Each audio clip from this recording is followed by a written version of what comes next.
I arrived at my parents' house in Westchester with a knot already forming in my stomach. Patricia opened the door before I even reached the last step, her expression too composed, too rehearsed. Gerald stood behind her, arms folded, jaw tight. Something was wrong, badly wrong. "Sit," my father said the moment I stepped inside.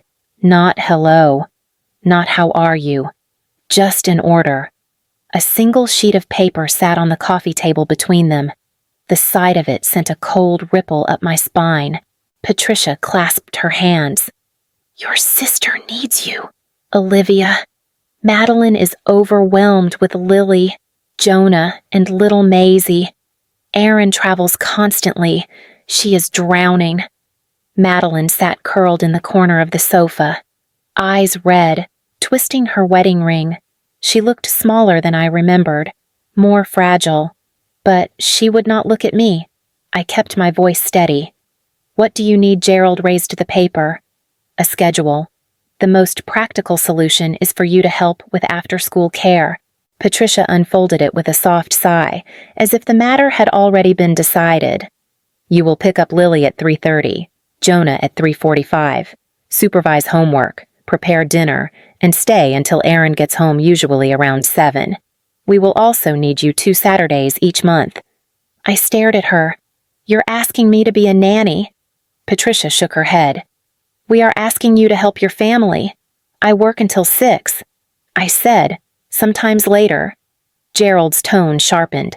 "Your job can be adjusted. Family comes first." The room tilted slightly, as if I had stepped onto an uneven floor. "And if I cannot do this," my mother inhaled slowly, "then we will have to adjust your rent. $1,250 is far below the market rate in Stamford.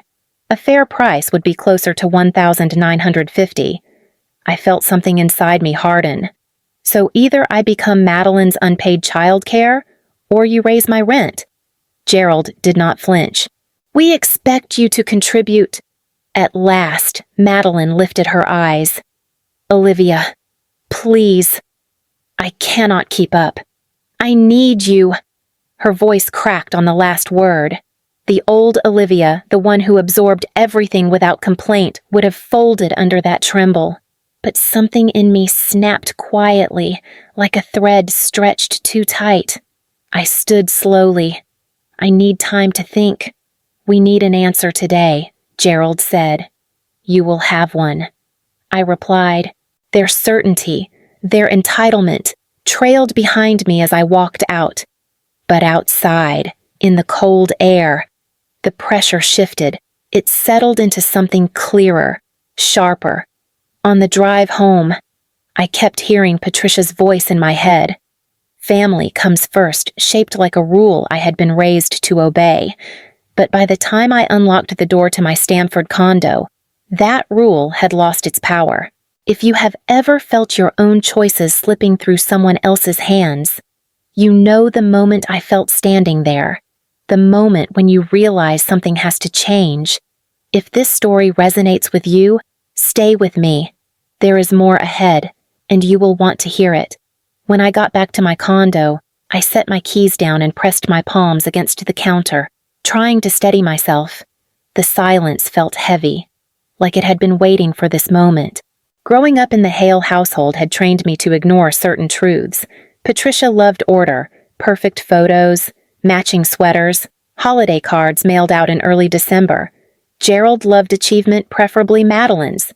I was the child who didn't need anything, the one who fixed my own problems, the one expected to adjust. Those expectations had followed me into adulthood, even when I tried pretending I had outgrown them. My phone buzzed. Madeline's name appeared on the screen. I let it ring 3 times before answering. Her voice came through in a whisper. "Liv, I know that meeting was intense." "Intense," I repeated. "Interesting word for an ultimatum." "I'm not trying to hurt you," she said quickly. "Mom just thinks that I owe you my time, my evenings, my weekends." My tone was sharper than I intended, but I did not pull it back. Madeline exhaled shakily. "I am exhausted. Maisie is waking up every night. Lily's teachers keep calling. Jonah refuses to do homework unless someone sits next to him. Aaron is gone more than he is home. I am drowning. Liv. I can barely breathe. I closed my eyes at the sound of her voice fracturing. Pain always made me soft. That was part of the problem. You could hire someone. I said quietly. We cannot afford a full-time nanny. She replied. Mom said you were the only realistic option. Of course she did. Patricia had a way of repackaging her decisions as everyone else's. Madeline, I said, choosing each word carefully. I want you to have support, but forcing me is not support. It is something else. There was a pause long enough for me to hear her swallow. I thought you loved the kids. I do, I said. But loving them does not mean sacrificing every part of my life. She sniffed, not crying exactly, just worn, frayed. Mom said you would fight this. She said you always think you are being controlled. A bitter laugh escaped me before I could stop it. Maybe because I usually am. Madeline did not respond. The distance between us felt years long, carved by habits none of us had questioned. We can talk later, she murmured finally.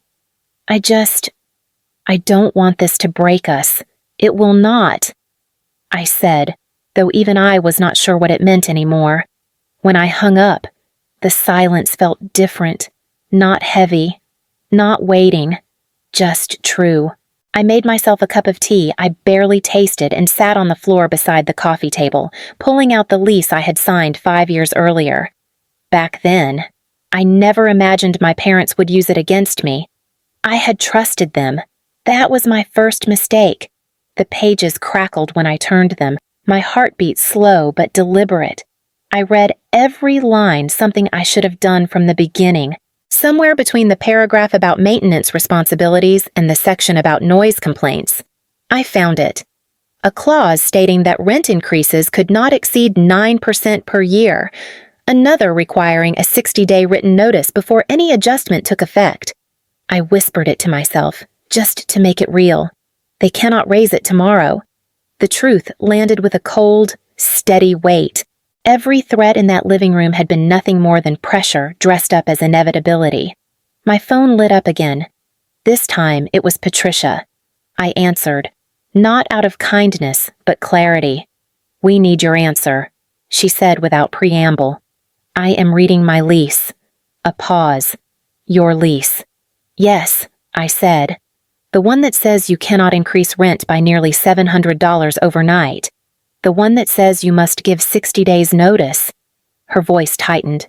Olivia, we are trying to do what is best for the family. No, I replied, careful and calm. You are trying to do what is easiest for you. She exhaled sharply. You have always been dramatic, and you have always mistaken obedience for peace. Another pause longer this time. Madeline needs you. She needs support, I said, but coercing me is not support. Well, if you choose to make this difficult, I cut in softly. I am not choosing difficulty. I am choosing boundaries. Silence. I could almost picture her expression offended, confused, insulted by the mere suggestion that I had a right to draw lines. Your father is disappointed, she said finally. I am sure he is. I murmured, but his disappointment is not a law. Patricia inhaled as if preparing another argument, then stopped. We will revisit this conversation tomorrow. There is nothing to revisit. I hung up before she could respond. For a moment, the room felt utterly still. The kettle clicked behind me as it cooled, and the quiet carried a strange kind of power. I folded the lease carefully and slid it back into the envelope it came in. The document felt heavier now, as if reclaiming its purpose. If they wanted to weaponize the condo, they had chosen the wrong daughter. By morning, my decision was no longer a thought, but a pulse under my skin. I called in 2 personal days, my voice steady enough that my manager did not ask questions. The moment I hung up, I opened my laptop and typed apartments near Norwalk Industrial Lofts. Within minutes, listings filled the screen-exposed brick, high ceilings, sunlight pouring through tall windows, spaces untouched by my family's expectations. I clicked on one, a converted textile warehouse, 2 bedrooms, a rent higher than my current place, but within reach if I rearranged a few things. I sent an inquiry. The phone rang barely an hour later. "Hi, Olivia. This is Harper from Norwalk Loft Properties. I can show you the unit today. Today works." I said, "Great. Noon, I will be there." I drove to Norwalk with a focus that felt almost physical. Harper, warm and professional, walked me through the loft.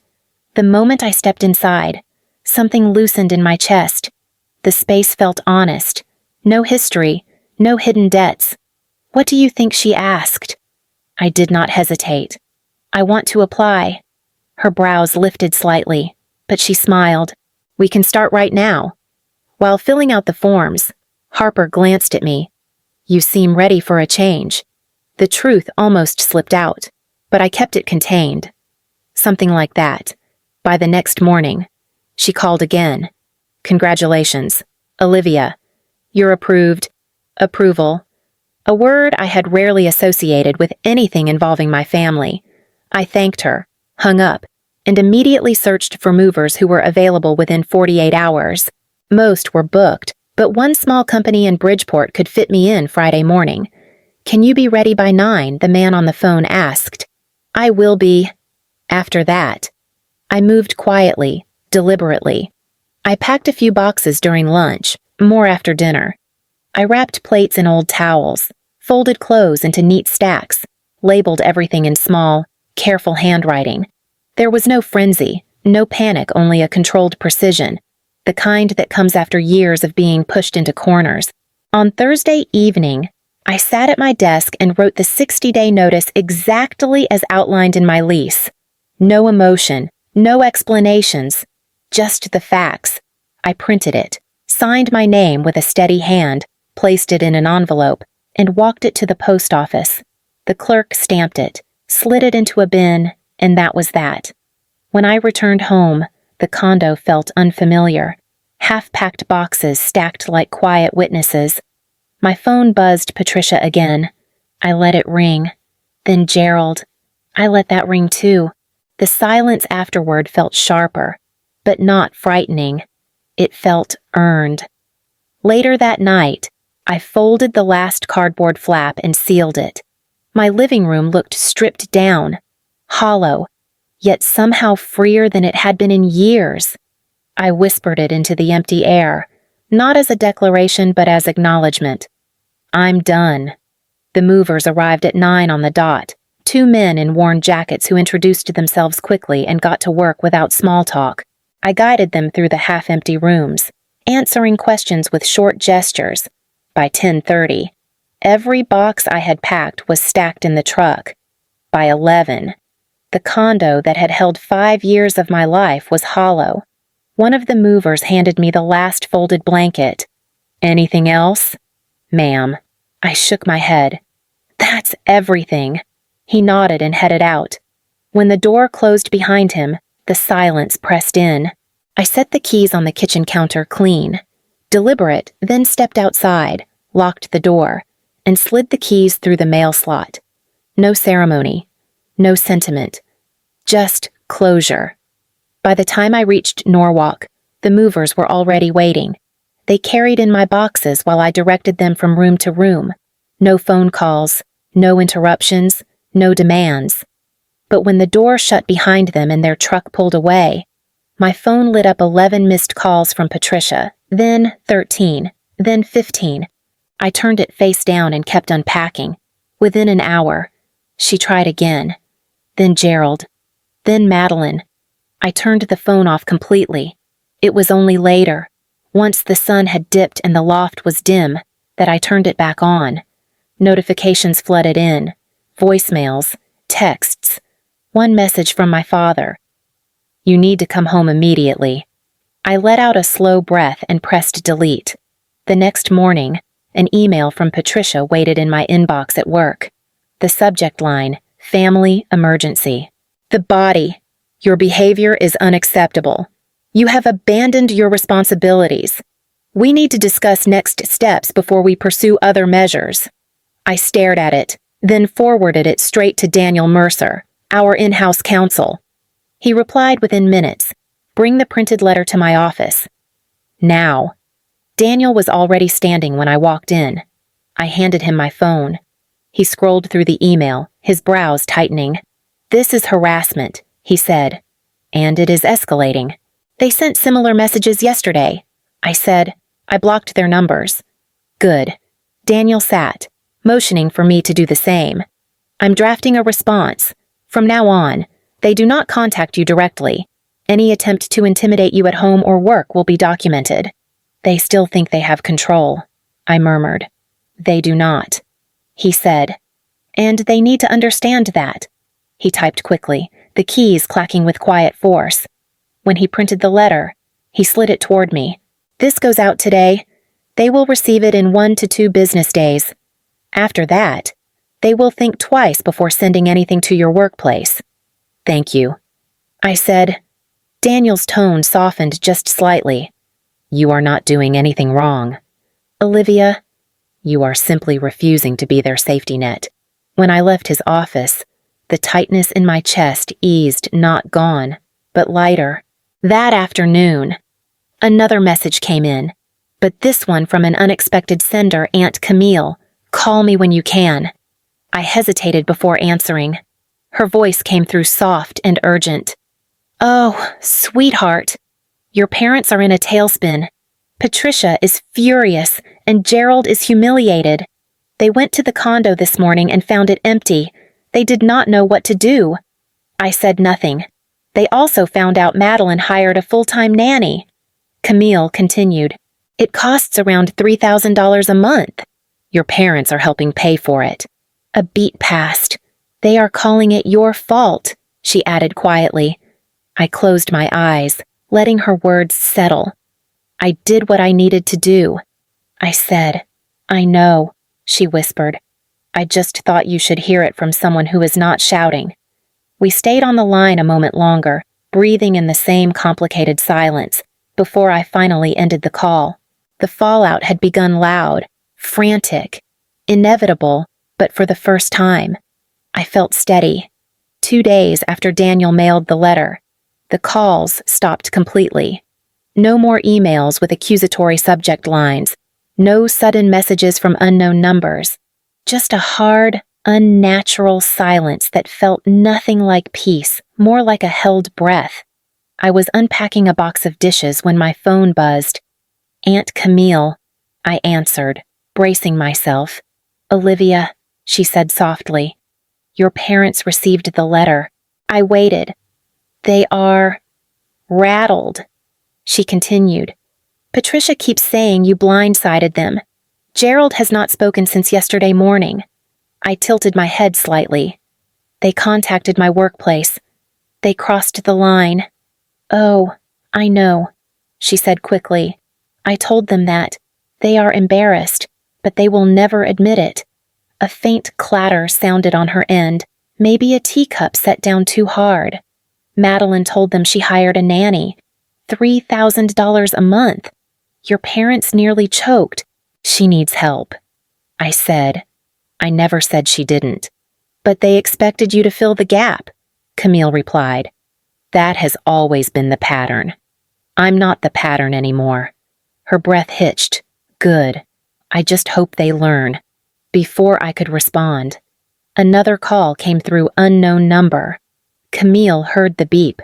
"That might be them. Call me later." "Sweetheart." I switched lines. "Hello." A woman's voice answered crisply. "Ms. Hale, this is Meredith Lawson, counsel for your parents." "Of course. We would like to request a mediation session," she said. "Your parents wish to resolve the current misunderstanding." "There is no misunderstanding," I said. "I understand your position," she replied, tone cool. "But they prefer a formal conversation in a neutral setting." I exhaled slowly. I will have my counsel respond. Very well. We will await his confirmation. She hung up without a goodbye. I stared at the blank screen for a moment, the weight of everything pressing but not crushing. Then I dialed Daniel. They want mediation, I said. His answer came firm and steady. Good. Let them step into a room where the truth can't be rearranged. The mediation took place on a cold November morning in a rented conference room in downtown Stamford. I arrived with Daniel Mercer at my side, his presence steady, almost grounding. My parents were already seated at the long table with their attorney, Meredith Lawson. Patricia's eyes were red but dry. Gerald stared straight ahead, jaw locked. The mediator, a gray-haired man named Mr. Hughes, cleared his throat. We are here to reach understanding. One person speaks at a time. No interruptions. Patricia leaned forward first. Olivia, this has all gone much further than it needed to. Daniel tapped his pen lightly. Let's begin with factual clarity. Her attorney nodded. My clients wish to express that they never intended harm. They believe there was a misunderstanding surrounding expectations for family support. I met Patricia's eyes. You threatened to raise my rent from $1,250 to $1,950. That was not a misunderstanding. Gerald stiffened. You left without warning. You blindsided us. A simple conversation. I tried to have conversations for years, I said, keeping my tone calm. You labeled every boundary as defiance. Patricia's voice cracked. We only asked you to help Madeline. You dictated. I replied. A full schedule, 5 days a week, 2 weekends a month, no discussion. And when I hesitated, you used housing as leverage. Meredith jumped in. My clients regret the way that conversation came across. No, I said quietly. Let us not rewrite history. They said the words exactly as they meant them. A sharp silence filled the room. Madeline wasn't there, but her absence pressed between us like a shadow. Patricia clasped her hands tightly. Your sister is falling apart, and I am not responsible for repairing every crack in this family. I answered. You have made me the fallback, the fixer, the person who absorbs everything so no one else has to grow.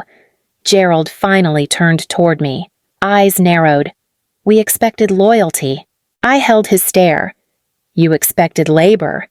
The mediator shifted slightly in his chair, acknowledging the words without commenting. Daniel leaned forward. For my client to maintain any relationship with her family, all coercive behavior must end. That includes financial threats, expectations of childcare, and any contact with her workplace. Meredith folded her hands. We can draft an agreement, but my clients need assurance that Olivia will remain open to family interaction. I nodded once. Interaction. Yes. Obligation. No. Patricia swallowed hard. You make it sound like we tried to trap you. You did. I said. You just assumed I would not notice.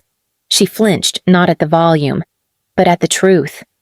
Gerald exhaled sharply, as if the room had grown too small. Mr. Hughes spoke gently. Let us move toward resolution. The discussion shifted into terms and commitments. No childcare demands, no rent leverage, no contact with my employer. Any future conversations must involve consent, not expectation. Meredith typed while Daniel reviewed each sentence until the memorandum felt clean. Undeniable. When it was time to sign, Gerald hesitated. This is extreme. No, Daniel said, voice even. This is simple. Respect. Patricia signed first, her hand trembling. Gerald signed next. Slower, like the pen weighed more than it should. I signed last. As we stood to leave, Gerald spoke quietly, almost defeated. So what happens now? I gathered my papers, meeting his eyes without anger. Now everyone deals with the choices they made. Patricia's lips parted, as if she wanted to say sorry or defend herself or ask for something she no longer had the right to demand, but the words never came. Daniel touched my arm lightly. "Let's go." And we did, leaving the table and the old version of our family behind. The morning after mediation, I woke in the Norwalk loft to thin winter light stretching across the floor. No buzzing phone, no ultimatums waiting in my inbox. Just a silence that did not feel like danger. It felt earned. At work, my manager paused outside my desk. "You look lighter," she said. "Good news lately." I gave a small smile. Something like that. When lunchtime came, Madeline texted coffee just us. I hesitated, then agreed. We met at a small cafe near her neighborhood. She looked tired. She had looked tired for years, but something else flickered beneath it. Something closer to honesty. When she sat down, she didn't waste time. "Mom told me about the mediation," she said. She made it sound dramatic. "It did not need drama," I replied. "Just clarity." Madeline picked at the edge of her sleeve. "I did not know they threatened your rent. They made it sound like you refused to help for no reason. That is how they framed it," I said. "But you and I both know it was more than that." She let out a long breath. "The nanny is working out. She costs $3,000 a month, and Mom keeps insisting she should not have to pay that much. But, for the first time, I can breathe." "That is good," I said softly. She looked up. "I am sorry I let them push everything onto you. I was desperate, and I did not think about what it meant for you." There was no bitterness in her tone, no expectation, just truth. "I am not angry," I told her, "but I am done being the automatic solution." Madeline nodded slowly. "I get that now." When we parted, she hugged me, not the panicked clutch from before, but something steadier. Later that week, Patricia and Gerald invited me to dinner at a neutral restaurant in Stamford. The conversation stayed careful, almost fragile. Gerald asked about my new commute. Patricia asked if I had settled in. No demands, no guilt, only measured attempts at civility. It was not forgiveness, it was not repair, but it was different. And for now, different was enough. A week later, I sat by the window of my loft, watching the faint glow of Norwalk slip into evening. Unpacked boxes were stacked in one corner, but the space no longer felt temporary. It felt mine. My phone buzzed with a new message. It was from Patricia, a photo of the family's holiday card. For the first time in my life, I wasn't in it. No caption, no guilt, just the image. I stared at it for a long moment, waiting for the familiar sting to rise. It didn't. Instead, a small, surprising calm settled inside me. A second message followed. "We hope you are doing well." Not an apology, not a demand, but it was the closest they had ever come to acknowledgement. I typed back, "Thank you. I am." A soft knock came at my door. When I opened it, Madeline stood there with a shy smile and a paper bag in hand. "I brought you pastries," she said, "from that bakery you love." I stepped aside, letting her in. She glanced around the loft. "It suits you," she murmured. "You look settled." "I am getting there," I said. She hesitated. "I hope one day things feel normal between all of us again. They will be what they are meant to be," I replied. Madeline nodded. She did not push further. When she left, I stood alone in the quiet, feeling the echo of something new, not victory, not revenge, just freedom shaped in my own hands. If you have ever stepped out of a role that was never yours to hold, you know this feeling. And if pieces of my story sounded familiar, stay with me. There are more stories like this, honest, messy, human, and I would love to share them with you.